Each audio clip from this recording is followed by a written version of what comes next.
going on, peeps? It's Wrath here, hanging out today, playing some Idle Heroes. If you guys like today's video, please make sure to smash that thumbs up button for a couple of reasons. One, it's free. Two, it takes like 2 seconds. And three, it really helps me out a lot. If you haven't already, don't forget to subscribe as well for some more contents every day. Other than that, we've got stuff to talk about today. Alright, today what we're going to talk about the best Aspen hero from each faction. Or the best Aspen heroes in some factions. Alright, Aspen, obviously the Aspen dungeons that we're talking about here. If you're looking for a really good Aspen hero, most people know like the top tiers, but what if you're in seasonal or something, you don't know which hero to go for? What if you're brand new on a server, and you don't have that god tier Vesa yet? What should you go for? Well, that's what we're going to talk about. Alright, we're going to start here in the Shadow faction just because it is the first one on the list here. That's what we're going to do. Alright, so before we jump into the 10-star heroes, I'm just going to throw this in the ring because I never really thought of using it, but apparently it can be used.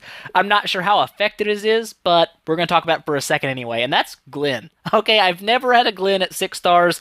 I've never had a Glenn at 9 stars. But the reason I talk about him here for a few seconds is, one, his active skill will heal himself, and it does actually have crowd control, a pretty high crowd control, in fact. 40% chance to freeze the front line for 2 rounds isn't horrible. It can't be dodged, and it's going to heal him for 180% of his attack, which he's not super crazy strong, but he is in the priest line, so bumping up your priest tech, which you probably will do in-game anyway, he will benefit from that. Also, he does have a passive skill where every single normal attack he does also heals him. I only throw it in there because I never thought about it, so it kind of threw me for a loop when I saw it. I was like, that guy may have some potential. And obviously when he goes to 9 stars, you can obviously fodder him out to a 10-star later. It's not a big deal. But there you go. Also, when he does fall below 30% health, he gets a big attack buff, which will help his heals a little bit more. Just want to throw him in the ring, just because why not? Another good one for early game is Lutz. He's one of the better ones, actually, I would say, all around early on, until very end game, or if you get really lucky with your drops. The reason Lutz isn't horrible is because this last passive skill right here. While below 80% health, he's going to boost his armor break, which isn't a huge deal. His crit by 20%, which is not bad. And he's going to heal himself for 400% of his attack as HP each round for 5 rounds. That's a long time. That's 5 rounds of constant health regen, while he is now doing increased damage with crit, and he has higher armor break. So Lutz isn't bad in that respect. He gets that buff back at 6 stars as well, just a little bit weaker, whereas 6-star Lutz, right, meow. It's only a 300% attack, is HP for 5 rounds back then, and he doesn't get the crit bonus either, okay? So even though, at 6 stars, he still gets a self-heal. It's not as powerful, obviously, as he will at 9 stars. That's when this passive unlocks to tier 3 is at 9 stars. But like I said, he drops really easy. Is one of the most common drops from the Shadow faction. You can buy him off the casino wheel shop. He pops up there all the time, pretty cheap. So this guy, early game Shadow faction, if this is all you've got to deal with, he's your best bet for the Aspen. He does take assassin tech to be, top tier at what he can do. I've seen people say that they can make it, I think it was to hard, with a 10-star Lutz. I don't have one, so I couldn't verify that, but like I said, easy because he drops really often. He's easy to get to 6 stars. Pretty easy actually get him all the way to 9 stars, where he'll be even more viable there. Obviously, though, the biggest, baddest, best Aspen hero of the Shadow faction is going to be Bloodblade. The main reason here is he has self-sustain on his attack, his active skill, and anytime he kills somebody, he also heals. The reason I didn't put him up before Lutz is because Bloodblade is not really that great in the Aspen dungeon until he's at 10 stars. Okay, because before 10 star, he does not have the, down here at the bottom, heal self for 170% of his attack as HP. He doesn't have that attached to his active skill. So before 10 stars, his only self-sustain comes from killing enemies, which isn't bad, and he can still do pretty decent, but he's not, like, way up there at the top, because he has no self-sustain on his attacks normally, only when someone dies, so he does get beat on pretty hard before he starts healing. Anyways, there you go. There's your Shadow faction. There's not a ton of healers in the Shadow faction. I've seen people talk about using Corpse Demon. Let's be honest, though. His attack is way too low to be viable for any kind of high tier Aspen fighting. He doesn't do enough damage. Can he heal? Yes, he heals pretty decently below half health. He has a lot of health. He can freeze things. He just doesn't do enough damage. Any kind of healer node is going to out-heal what he can put out. It's going to stop him pretty quick. So, moving over to the Fortress faction. There is actually only like one hero that I would say is actually viable in the Fortress faction, and that's going to be good old Ormus. Good old-fashioned Ormus from way back in the day. This guy here, the reason he's so good, he's not like the best, but he's pretty solid. His active skill heals. His basic attack here heals. Random ally, 50% of attack is HP each round for 3 rounds. Does stack with his active skill here where he can heal quite a bit at 10 stars. And also when he drops below 30% health, he's going to heal himself again. So he's got a lot of healing. That's really good in the Aspen dungeon. It keeps you from dying, wave after wave after wave after wave, which is great. He's going to be your best bet from 5 all the way to 10 in the Fortress faction. There's not really anyone else that I would say is really even that great in the Aspen.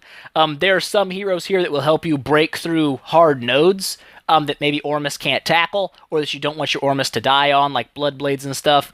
Sigmund, with his counterattacks and stuff, can break through a couple of nodes for you. He's got enough health. He can last, use some potions, keep him alive. He's pretty solid for doing that, but as for doing the entire Aspen with him, horrible idea, no self-sustain. And another one here would be Bleecker.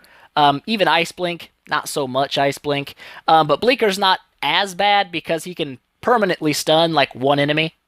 So he's not horrible, but I wouldn't say he's that great either. He's like one of those guys you drop in just to beat a certain node. Mainly, it's going to be Ormus. Ormus all the way for your Fortress faction. Really the only hero that's viable to fight through the Aspen dungeon. Moving over to the Abyss, there's actually a few heroes in the Abyss faction that are decent in the Aspen dungeon. The first one that almost everybody knows about here, it's going to be Norma. Everyone gets a good old Norma, right, when you register your account, so everybody's got one early on, pretty much. If you don't register your account, I guess you probably won't have one. But the big thing about Norma here, her active her active skill will heal herself for 400% of her attack is HP, so she heals a lot. It doesn't do a ton of damage, and that's where Norma kind of falls off in the later game. She doesn't output enough damage to beat healing nodes, like with enemy Ormus, enemy Gerke, stuff like that. They'll out-heal how much damage that she can put out, so you just kind of deadlock there where none of your guys die.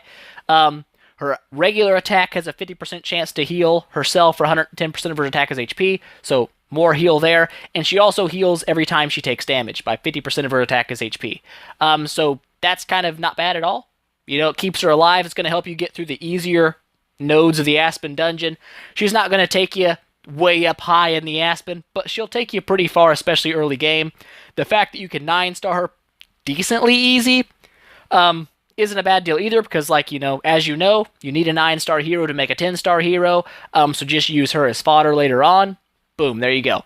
So anyways, other than that, I would say the best Abyss hero here for the Aspen dungeon is going to be Corinne. Previously, before the updates to him, he wasn't really that great. He actually really sucked one in the Aspen, pretty much, to be honest. We'll just say it.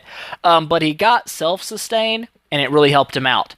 His basic attack is going to heal himself for 45% of the damage he deals is HP. Now, that's different than any other hero in the game.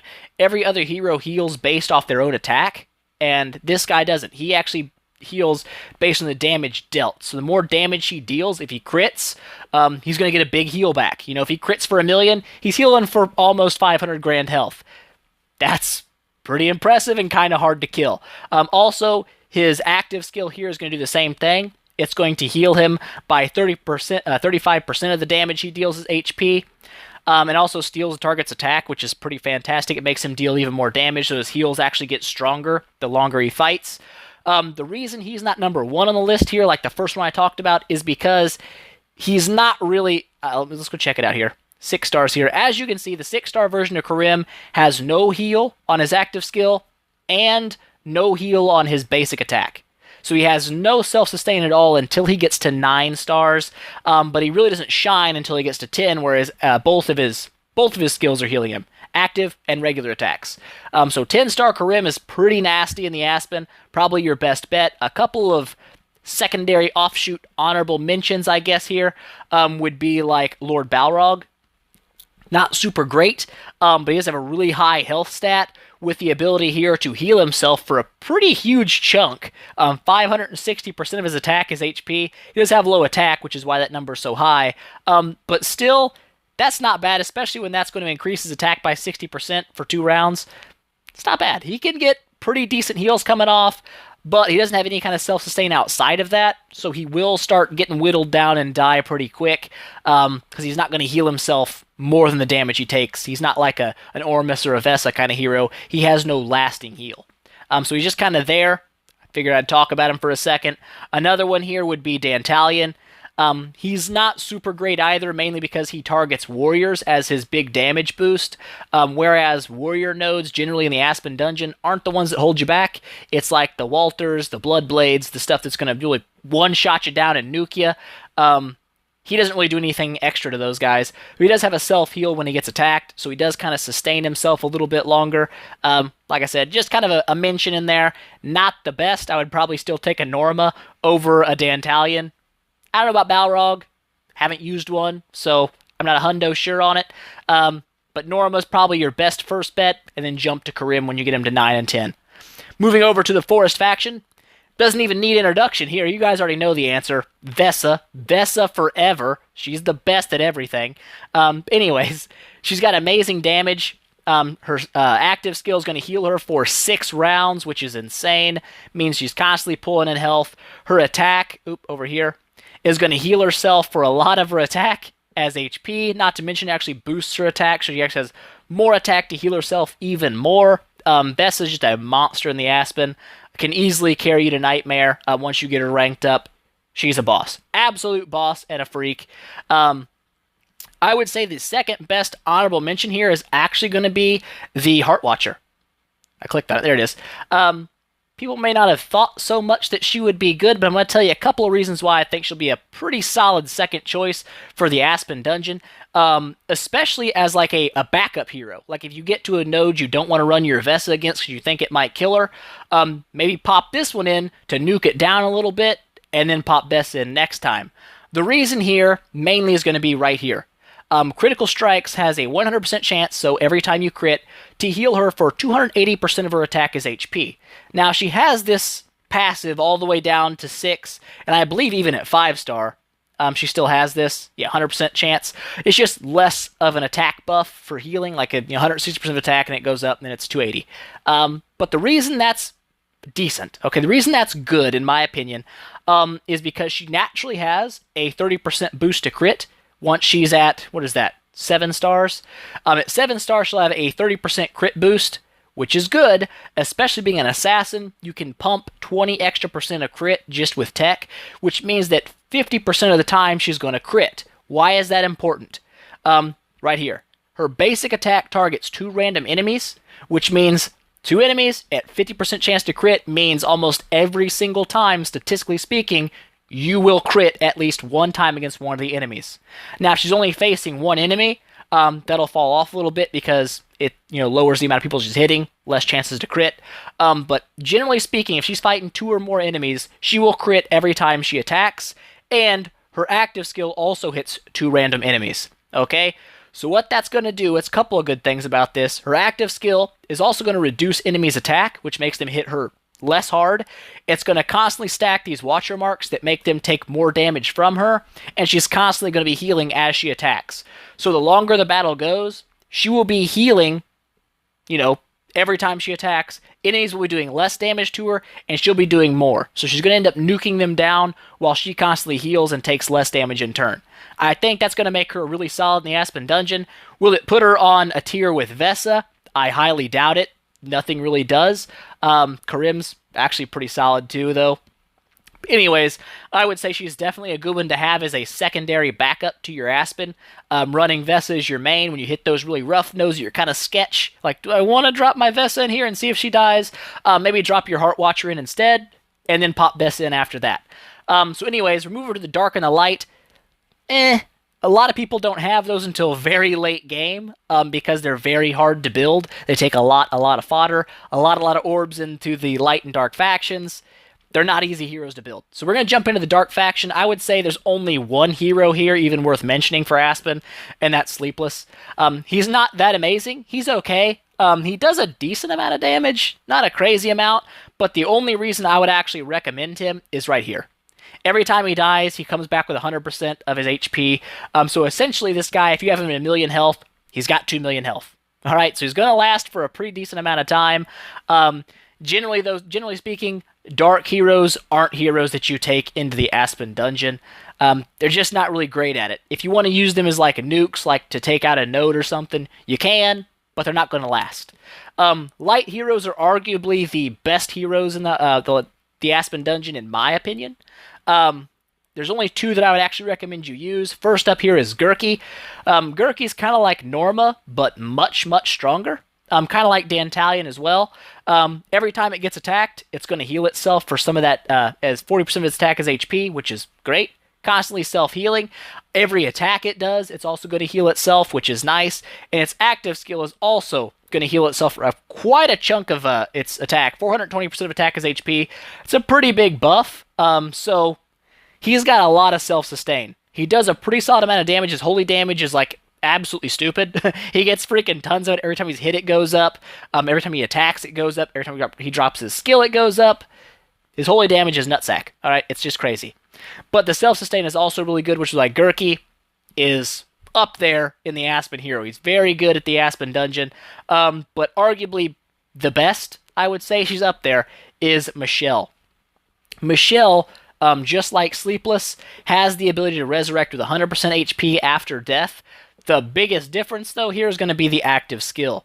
Michele is not only going to have a 40% chance to stun 4 random enemies, so in the Aspen, if you don't know, the max that I've seen so far is 4 enemies you fight at once. She's got a 40% chance to stun all of them. That's pretty powerful.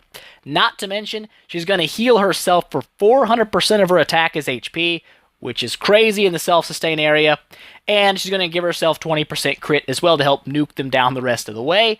And then if they do somehow manage to kill this Michele, she comes back to life again to make them do it all over again. So Michele is pretty crazy. She's also completely immune to being stunned, petrified, frozen, which is fantastic. She's insane. She's an insane Aspen hero. I would say probably the best up there. She's definitely in that top tier range. So there you go, guys. That is the top Aspen heroes from every single faction. All right. If I missed anything, I'm sure someone out there already knows who's like, what the crap, Wrath? You missed this. Well, if I did, let me know in the comments. That's what it's for. Don't be a jerk about it, all right? Sometimes Wrath is stupid, all right? But if you have something that I missed, let me know. I love to learn new things. That's part of the fun in life, is learning new crap. But anyways, guys, that's it for today. Hope you guys learned something new. If you guys enjoyed the video, please be sure to leave a like on the video. It definitely helps me out a lot. Don't forget to subscribe as well. Tell your friends about it, because that really helps me out a lot too. And I will see you guys in the next one.